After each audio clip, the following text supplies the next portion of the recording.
প্ৰতিগৰাকী নাৰী শক্তিক, প্ৰতিগৰাকী মাতৃক আৰু প্ৰতিগৰাকী কন্যাক মই সন্মান জনাইছোঁ।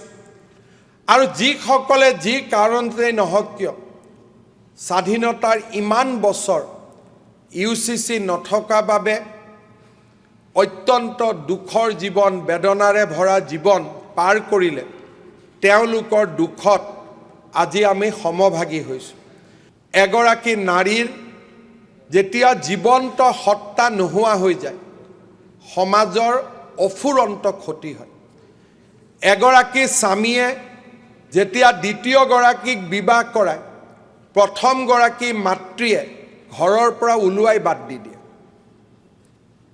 আজি এই ইউনিফৰ্ম চিভিল কোড সেইগৰাকী মাতৃৰ প্ৰতি শ্ৰদ্ধাঞ্জলি, যিগৰাকী মাতৃয়ে সমাজৰ পৰা বহু আঁতৰত থাকি নিজৰ দুখ আৰু দুৰ্দশাৰ সৈতে জীৱন কটাইছে।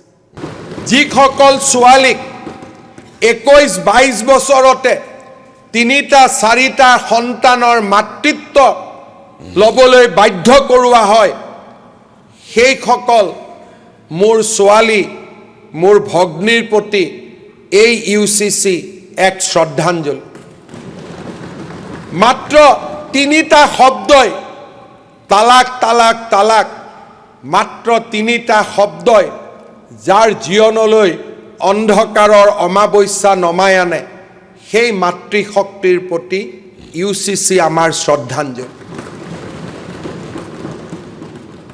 যিসকল ছোৱালীয়ে পিতৃ মাতৃৰ মৰমত ডাঙৰ হয়,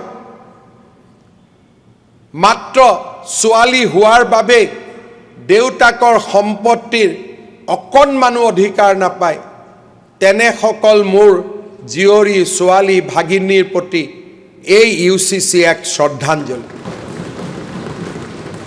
এই UCC সেইসকল দুৰ্ভগীয়া ছোৱালীৰ প্ৰতি আমাৰ শ্ৰদ্ধাঞ্জলি, যাক নেকি লিভ ইন ৰিলেশ্যনশ্বিপলৈ আকৰ্ষণ কৰি যুৱকজনে নিৰ্দয়ভাৱে প্ৰতাৰণা কৰে, যাৰ সন্তানে পিতৃত্বৰ পৰিচয় অবিহনে জীৱন সংগ্ৰামত আগবাঢ়িব লাগে, তেনে দুৰ্ভগীয়া যুৱতী আৰু তেওঁলোকৰ পুত্ৰ কন্যা সন্তানৰ প্ৰতি আমাৰ শ্ৰদ্ধাঞ্জলি।